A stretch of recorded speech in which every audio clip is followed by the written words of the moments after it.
बांसवाड़ा में पूर्व मंत्री महेंद्र जीत सिंह मालवीय कांग्रेस में शामिल होने के बाद पहली बार बांसवाड़ा जिला कांग्रेस ऑफिस पहुंचे।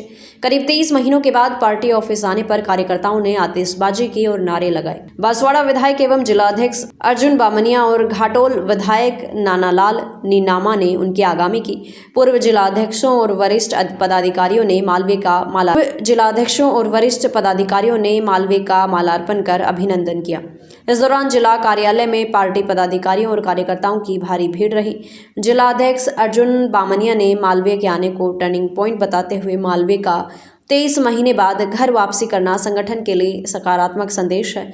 उनके अनुभव और नेतृत्व से कार्यकर्ताओं में नई ऊर्जा का संचार होगा। आने वाले पंचायती राज चुनाव में कांग्रेस अब दोगुनी मजबूती के साथ मैदान में उतरेगी और क्लीन स्वीप करेगी। कार्यक्रम के दौरान मालवीय ने कार्यकर्ताओं से संवाद कर उनमें जोश भरा। सभी पदाधिकारियों ने एक सुर में एकजुटता का संदेश दिया और आगामी चुनाव के लिए अभी से बूथ स्तर पर सक्रिय होने का संकल्प लिया। क्या हम बच्चे की शादी करा पाएंगे? पहले समय में सस्ते भाव से सोना और चांदी खरीदी, और जब महंगाई बढ़ी तो गरीब और किसान की कमर टूटी। अभी जो 45 किलो खाद का कट्टा था, उस 45 किलो खाद के कट्टे को 40 किलो कर दिया। और पैसा कितना कर दिया? पैसा देने के बाद भी खाद नहीं मिल रहा है। रात्रे लाइन में लगता था, टुकड़ा बोला तारे का नंबर लग दो और 800 रुपये थैली भी हमने खाद खरीदा है। 900 रुपया खाद। ये आखिर में क्या हो रहा है?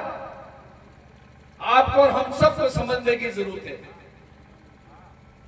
जितने भी बातें करो इतना कम है। 3 करोड़ रुपया जनता के हाथ में आता था, और जब सरकार में मंत्री था 56 लाख जनता राजस्थान की काम करती थी, और एक दिन में 56 लाख रुपया जनता के 56 करोड़ रुपया जनता के हाथ में जाता था। आज 2-2 महीने से लेबर का भुगतान नहीं हो रहा है, मेट मिस्त्रियों का भुगतान नहीं हो रहा है, मटेरियल का पैसा नहीं है।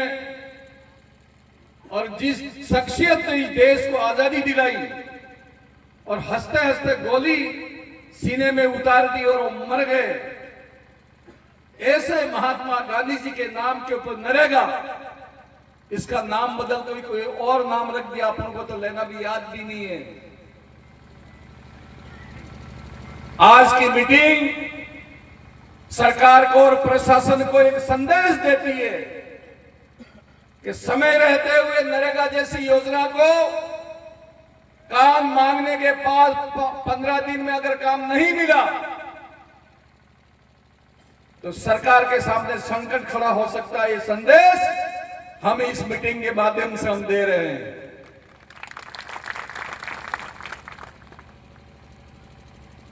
साथी या गवाही है, मैं नाम तो लेना नहीं चाहूंगा, लेकिन मेरे ऊपर प्रेशर है। और प्रेशर यह है कि चला गया तो चला गया, लेकिन आप बड़ी मीटिंग नहीं करे। तो मैं बड़ी मीटिंग नहीं कर रहा हूं, ये तो हम छोटी छोटी मीटिंग ही कर रहे हैं। बड़ी मीटिंग होगी तो आंखें खुल जाएंगी।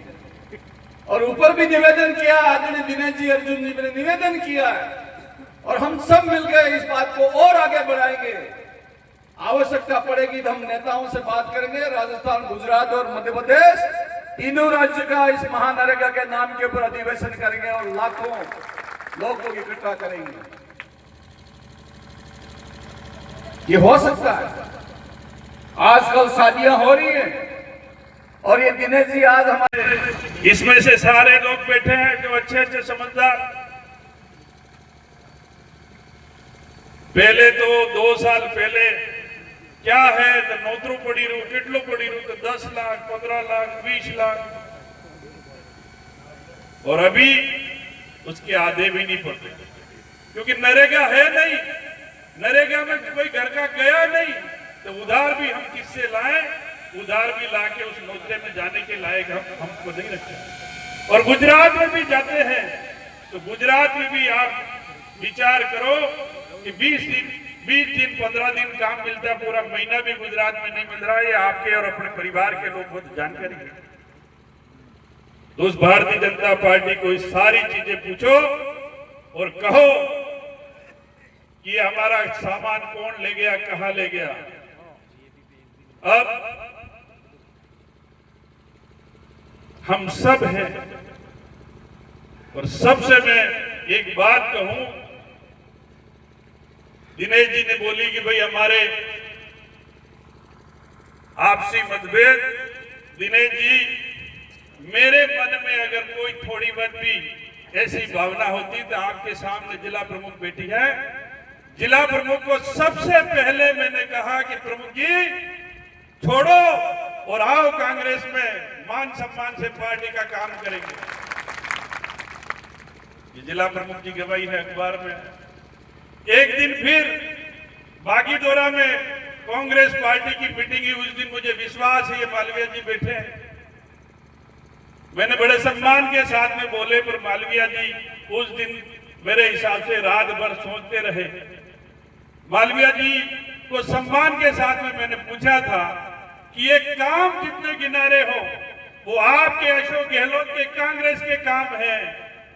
26 महीनों में क्या हुआ मालवीय जी, ये तो सम्मानीय मालवीय जी, ये तो बताओ।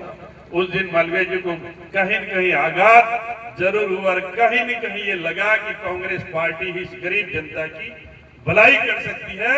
और कांग्रेस ने मुझे 40-45 साल राज करने का मौका दिया। यहाँ भारतीय जनता पार्टी कभी गरीब के लिए हो नहीं सकती, ऐसा मन।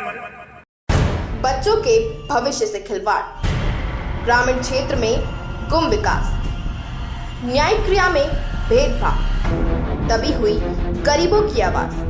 पर अब होगी जनता की बात, सड़क से पहुंचेगी संसद तक आवाज। सिर्फ सुन सरकार, देखिए चाणक्य न्यूज इंडिया पर।